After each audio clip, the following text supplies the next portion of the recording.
৩৫ বছর পর ভোটের লড়াইয়ের মাধ্যমে আজ নির্বাচিত হতে যাচ্ছেন দেশের ২৩তম রাষ্ট্রপতি। দুপুর ২টা থেকে বিকেল ৫টা পর্যন্ত জাতীয় সংসদে চলবে ভোট গ্রহণ। সংসদীয় পাটিগণিতে এগিয়ে থাকায় নতুন রাষ্ট্রপতি হিসেবে বিএনপির মির্জা ফখরুল ইসলাম আলমগীরের বঙ্গভবনে যাওয়া অনেকটাই নিশ্চিত হলেও দীর্ঘ সময় পর ভোটের মাধ্যমে রাষ্ট্রপতি নির্বাচন ঘিরে তৈরি হয়েছে ব্যাপক আগ্রহ। এবারের রাষ্ট্রপতি নির্বাচনের লড়াই হচ্ছে দুই হেভিওয়েট প্রার্থীর মধ্যে। বিএনপি মনোনীত প্রার্থী দলটির সদ্য পদত্যাগী মহাসচিব মির্জা ফখরুল ইসলাম আলমগীর এবং জামায়াতে ইসলামের নেতৃত্বাধীন ১১ দলীয় ঐক্যের মনোনীত কর্নেল অলি আহমদ বীর বিক্রম প্রার্থী হয়েছেন। সংসদে বিএনপির ২/৩ বেশি সংখ্যাগরিষ্ঠতা থাকায় ফল অনেকটাই অনুমেয়। তবে একাধিক প্রার্থী থাকায় সংবিধানের নিয়ম অনুযায়ী সরাসরি ভোটাভুটিতে যেতে হচ্ছে আইন প্রণেতাদের। নির্বাচন কমিশন জানিয়েছে, একটি সুষ্ঠু ও শান্তিপূর্ণ ভোট আয়োজনে সব প্রস্তুতি সম্পন্ন।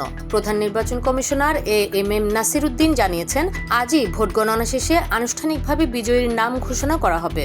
সংসদে ৩৪৯ জন সদস্য এই নির্বাচনে ভোট দেবেন, যার মধ্যে ৫০ জন সংরক্ষিত নারী আসনের সংসদ সদস্য রয়েছেন। গত ২৪ জুলাই সাবেক রাষ্ট্রপতি মোহাম্মদ শাহাবুদ্দিনের পদত্যাগের পর শূন্য হওয়া এই পদের নির্বাচন অনুষ্ঠিত হচ্ছে। ১৯৯১ সালের পর এই প্রথম সংসদের ব্যালটে নির্বাচিত হতে যাচ্ছেন রাষ্ট্রপ্রধান।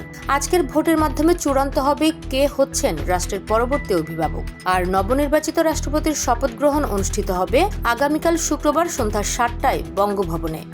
নিউজ ডেস্ক, খোলা কাগজ, ঢাকা।